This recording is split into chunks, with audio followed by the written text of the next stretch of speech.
여러분, 스페이스X가 AI의 미래를 위해 우주의 위성을 그것도 100만 개나 쏘아 올린다는 계획을 세웠다고 합니다. 이게 무슨 공상과학 소설 같은 이야기냐고요? 글쎄요, 이게 어떻게 현실이 되려 하는지 오늘 그 거대한 계획의 속살을 한번 들여다보겠습니다. 자, 100만.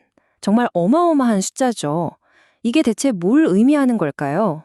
네, 바로 스페이스X가 지구 저궤도에 띄우려고 하는 인공위성의 개수입니다. 100만 개요.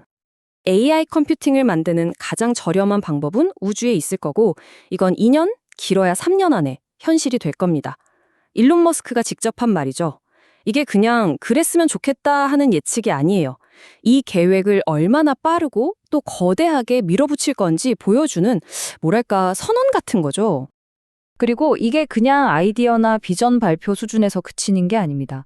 스페이스X는 실제로요, 미국 연방통신위원회, 그러니까 FCC에 궤도 데이터 센터 계획을 공식적으로 제출했어요. 이건 이제 사업을 진짜로 본격적으로 추진하겠다는 법적이고 행정적인 신호탄을 쏴올린 거나 마찬가지입니다. 자, 그럼 첫 번째 질문부터 던져보죠. 아니, 왜 굳이 이 모든 걸 지구 밖 저 멀리 우주에서 하려는 걸까요? 지금 우리가 쓰는 지상 데이터 센터에 도대체 어떤 한계가 있길래 이렇게 어마어마한 계획까지 필요하게 된 걸까요? 우리가 지금 겪고 있는 AI 혁명, 이게 사실 어마어마한 에너지를 먹는 하마거든요. 지금 지상에 있는 데이터 센터들은 전기를 엄청나게 끌어다 쓰고 또 그 뜨거워진 서버를 식히려고 물도 어마어마하게 씁니다. 한마디로 지구 자원만으로는 기하급수적으로 늘어나는 AI의 수요를 감당하기가 점점 벅차지는 상황이 온 거예요.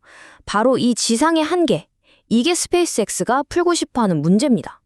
그래서 스페이스X가 내놓은 해결책은 아주 간단해요. 지상의 제약에서 그냥 벗어나자는 거죠. 자, 이 표를 한번 보세요.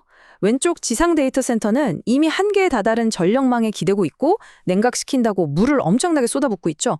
근데 오른쪽 궤도 데이터 센터는 어때요? 우주에선 거의 24시간 내내 태양광으로 전기를 만들 수 있고 텅 빈 우주 공간 자체가 그냥 거대한 자연 냉각기 역할을 해주는 겁니다.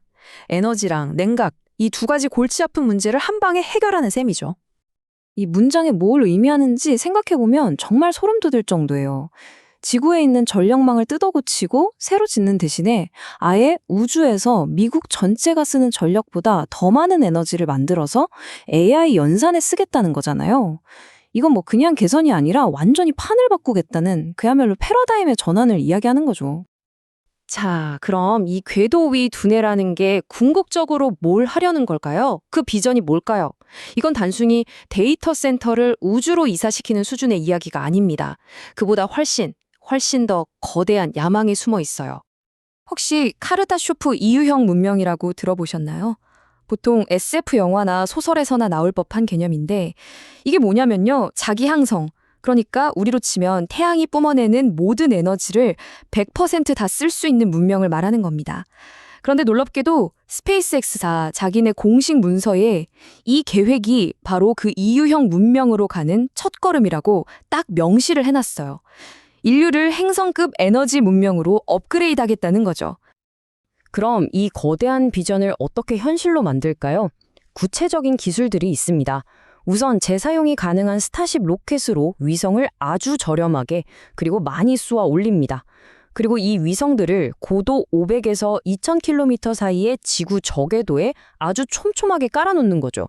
여기서 제일 중요한 게 뭐냐면요, 이 위성들이 서로 레이저로 통신하면서 하나의 거대한 컴퓨팅 네트워크, 그러니까 우주 두뇌를 만든다는 거예요. 마지막으로 이 우주 두뇌랑 우리 지상을 연결하는 건 이미 잘 돌아가고 있는 스타링크 네트워크를 이용하고요. 자, 그런데요, 이렇게 야심차고 멋진 꿈에서 잠깐만 벗어나서 이제부터는 아주 심각하고 좀 냉정한 현실 얘기를 해봐야 할 것 같습니다. 이 그래프가 보여주는 차이 정말 충격적이지 않나요? 왼쪽에 있는 저 작은 막대, 저게 지금 궤도에 떠있는 모든 위성을 합친 수고요. 오른쪽에 있는 저 말도 안 되게 큰 막대가 스페이스X가 계획하는 100만 개입니다. 지금보다 무려 67배나 많은 위성으로 하늘을 가득 채우겠다는 거예요. 이렇게 위성수가 폭발적으로 늘어나면 캐슬러 증후군이라고 하는 정말 최악의 시나리오가 현실이 될 수도 있습니다. 이게 뭐냐면 위성 하나가 부서지면서 생긴 파편이 다른 위성을 때리고 그럼 거기로 또 파편이 생겨서 또 다른 위성을 때리고 이렇게 연쇄적으로 충돌이 일어나는 거예요.